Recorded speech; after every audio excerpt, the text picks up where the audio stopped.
जब गुजरात में रात होती है तो फिर क्यों अरुणाचल प्रदेश में सुबह होती है? नमस्कार दोस्तों, कभी आपने ये सोचा है कि एक ही देश में रहकर भी जब अरुणाचल प्रदेश में सूरज निकल चुका होता है, गुजरात में तब भी अंधेरा होता है। मतलब एक तरफ लोग चाय पीकर अपने दिन की शुरुआत कर रहे होते हैं और दूसरी तरफ लोग डिनर करके सोने जा रहे हैं। लेकिन ऐसा क्यों होता है? एक ही भारत में ऐसा टाइम डिफरेंस क्यों? और क्या इंडिया में एक से ज्यादा टाइम जोन होना चाहिए? आज हम इसी इंटरेस्टिंग टॉपिक पर बात करेंगे। दोस्तों, सबसे पहले समझते हैं कि भारत एक विशाल देश है। ईस्ट से वेस्ट तक का डिस्टेंस लगभग 3000 किलोमीटर है। मतलब जब सूरज ईस्ट से निकलता है तो ऑब्वियस है कि सबसे पहले रोशनी अरुणाचल प्रदेश को ही मिलेगी और तब तक गुजरात में अंधेरा होगा। आपको एक फैक्ट बताता हूँ, अरुणाचल प्रदेश और गुजरात के बीच लगभग 2 घंटे का नेचुरल टाइम डिफरेंस है। मतलब अगर अरुणाचल प्रदेश में सूरज 4:30 बजे निकलता है तो गुजरात में वही सूरज करीब 6:30 बजे निकलेगा। फिर भी दोनों स्टेट्स में सेम इंडियन स्टैंडर्ड टाइम ही फॉलो किया जाता है, जो कि इलाहाबाद के पास 82.5 डिग्री ईस्ट लॉन्गिट्यूड के हिसाब से डिसाइड किया गया था। अब सवाल ये आता है कि जब इतना ही टाइम डिफरेंस है तो हम सब एक ही क्लॉक क्यों फॉलो करते हैं?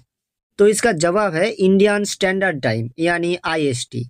ब्रिटिश पीरियड में इंडिया में मल्टीपल जोन्स होते थे, जैसे बॉम्बे टाइम, कलकत्ता टाइम और मद्रासा टाइम। लेकिन 1905 में एक स्टैंडर्ड बनाया गया 82.5 डिग्री ईस्ट लॉन्गिट्यूड, जो इलाहाबाद के पास से गुजरता है। उसके बेसिस बंकर IST डिसाइड हुआ और 1947 के बाद इंडिपेंडेंट इंडिया में भी इसी सिस्टम को कंटिन्यू किया गया।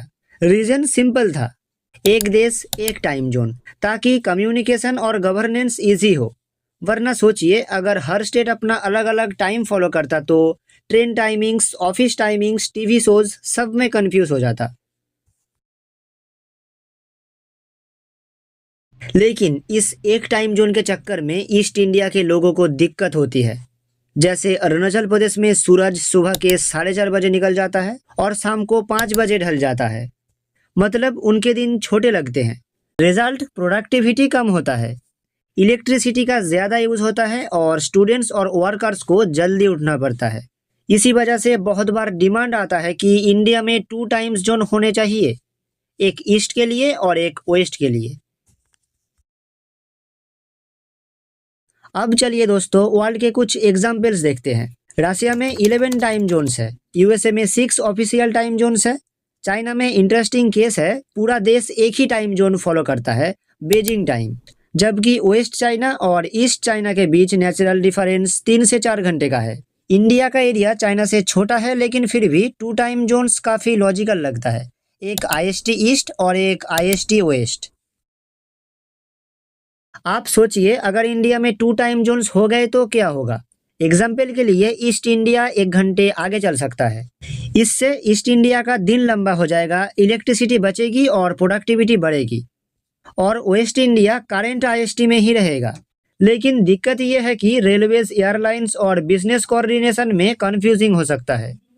तो अगर आप 2 बजे अरुणाचल प्रदेश से निकले फ्लाइट से और कलकत्ता पहुंच के देखे तो अभी 1:30 ही हुआ है। तो दोस्तों, अब आप समझ गए होंगे कि अरुणाचल प्रदेश और गुजरात में सुबह शाम का टाइम अलग क्यों होता है। एक तरफ नेचुरल टाइम डिफरेंस और दूसरी तरफ एक ही स्टैंडर्ड IST फॉलो करना पड़ता है। आपको क्या लगता है, भारत में एक से ज़्यादा टाइम जोन्स होने चाहिए या फिर एक ही सही है? कमेंट में अपना ओपिनियन ज़रूर बताना। और वीडियो पसंद आया तो लाइक, शेयर और चैनल को सब्सक्राइब करना मत भूलना। मिलते हैं अगले एक इंटरेस्टिंग वीडियो में।